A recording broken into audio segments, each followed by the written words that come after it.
അടുത്ത PSC പരീക്ഷയ്ക്ക് ഒരു ചോദ്യം വന്നാൽ കുട്ടികൾക്ക് ഒരു 10 മാർക്ക് കിട്ടാനുള്ള സാധ്യതയുണ്ട്.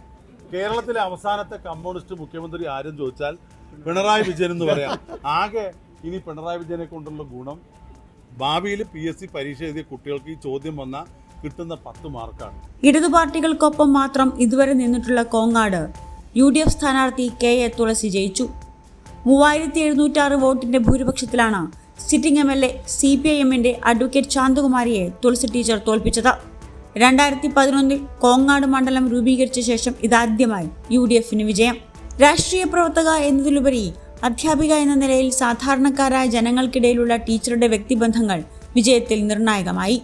തീർച്ചയായിട്ടും എനിക്ക് ഈ അവസരത്തിൽ പറയാനുള്ളത് കോങ്ങാടിലെ മുഴുവൻ ജനാധിപത്യ വിശ്വാസികളായിട്ടുള്ള എനിക്ക് വോട്ട് ചെയ്ത വോട്ടർമാരോട് ഞാൻ ഹൃദയം തുറന്ന് നന്ദി പറയുകയാണ്. സ്ഥാനാർത്ഥി എന്നുള്ള നിലയിൽ കോങ്ങാട് കടന്നു ചെന്ന നിമിഷം മുതൽ വലിയ പിന്തുണയാണ് സാധാരണക്കാരായിട്ടുള്ള ജനങ്ങൾ എനിക്ക് നൽകിയത്. അന്ന് ഞാൻ അവരോട് പറഞ്ഞത് എന്നോട് സ്ഥാനാർത്ഥി എന്നുള്ള നിലയിൽ ഇപ്പോൾ കാണിക്കുന്ന സ്നേഹം വിജയിച്ചു വന്നാൽ ആത്മാർത്ഥമായിട്ടുള്ള പ്രവർത്തനത്തിലൂടെ നിങ്ങൾക്ക് തിരിച്ചു നൽകാം എന്നുള്ളതാണ്.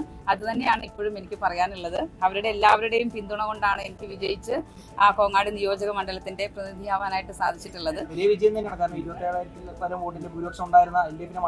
തീർച്ചയായിട്ടും. കാരണം നമ്മൾ ഇറങ്ങുമ്പോൾ അത് ഇടതുകോട്ട എന്നുള്ള രീതിയിലുള്ള വലിയ പ്രചാരണം മണ്ഡലത്തിലുണ്ടായിരുന്നു.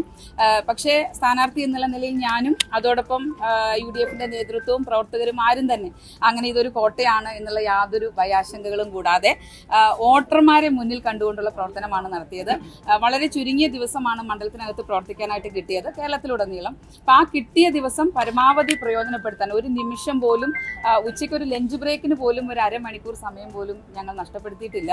മുഴുവൻ സമയവും ഓടിക്കൊണ്ടിരിക്കുകയായിരുന്നു. പരമാവധി വോട്ടർമാരെ നേരിൽ കാണുന്നതിന് വേണ്ടിയിട്ടുള്ള ഓട്ടമായിരുന്നു. അപ്പം അത് ഇന്ന് വിജയത്തിൽ എത്തിയിരിക്കുകയാണ്. തുളസി ടീച്ചറുടെ വിജയത്തോടെ കേരളത്തിന്റെ ജനാധിപത്യ ചരിത്രത്തിലെ ഒരു അപൂർവതയ്ക്കും അവസരം കൈവന്നു. VK ശ്രീകണ്ഠൻ MP-യുടെ ഭാര്യയാണ് KA തുളസി. ഭാര്യ MLA, ഭാര്യ MP. ഭാര്യയുടെ പ്രചാരണ പ്രവർത്തനങ്ങൾക്ക് ഒപ്പം നിന്ന് കരുത്തു നൽകിയ ശ്രീകണ്ഠൻ MP-ക്കും ഈ വിജയം ഇരട്ടി മധുരം. ആര് ജനപ്രതിനിധി ആയാലും അതുപോലെ തന്നെ ഭരണാധികാരികളാണെങ്കിലും ജനങ്ങളെ മറന്ന് പ്രവർത്തിച്ചാൽ ഇതുപോലെ ഇരിക്കും. ഒരു പക്ഷേ ഇന്ത്യയിൽ നാളെ മുതൽ കമ്മ്യൂണിസ്റ്റ് സർക്കാർ ഇല്ലാതാകുന്ന ഒരു സാഹചര്യമാണ്. ഈ കമ്മ്യൂണിസ്റ്റ് പ്രത്യയശാസ്ത്രം പാവപ്പെട്ട സാധാരണക്കാരോട് കാണിച്ച അനീതിക്കെതിരായി അതിശക്തമായ പ്രതികരണമാണ് കേരളത്തിലുടനീളം ഉണ്ടായത്. അതിൻ്റെ ഭാഗമായി പാലക്കാട് ജില്ലയിലുണ്ടായി.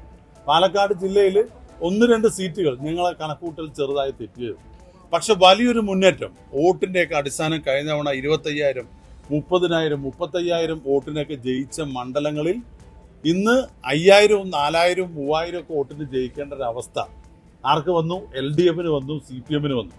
2 മന്ത്രിമാർ പരാജയപ്പെട്ടു എന്ന് വെച്ചാൽ ഇത് ഭരണവിരുദ്ധ വികാരമാണ്. ഇവിടെ നേരത്തെ പറഞ്ഞു ഭരണവിരുദ്ധ വികാരമില്ല എന്ന് LDF, CPM ഒക്കെ ആവർത്തിച്ചു പറഞ്ഞു. നിങ്ങൾ പലരും അതൊക്കെ പ്രചരിപ്പിച്ചു. ഇപ്പൊ യാഥാർത്ഥ്യം എന്തായി? നിങ്ങൾ നടത്തിയ പല സർവേകളും ഈ കോങ്ങാടൊക്കെ നിങ്ങൾ എന്താ ആ തോൽവിയുടെ കണക്ക് കൂട്ടാൻ കഴിയുന്നില്ല. അങ്ങനെയുള്ള ശതമാന വ്യത്യാസമാണ് നിങ്ങൾ പറഞ്ഞത്. തുടക്കം മുതൽ ഈ മണ്ഡലം നിങ്ങളുടെ കണ്ണിലേ പെട്ടിട്ടില്ല. നിങ്ങളെ കണ്ണിൽ പെടാത്തത് കൊണ്ടും വലിയ വിവാദങ്ങൾ നിങ്ങളില്ലാത്തതുകൊണ്ടും ഞങ്ങൾ നല്ല ഭൂരിപക്ഷത്തിൽ ജയിച്ചിരിക്കുക. നെന്മാറ NSS കോളേജിലെ ചരിത്ര വിഭാഗം മേധാവിയാണ് KA Thulasi. Subscribe to One India and never miss an update.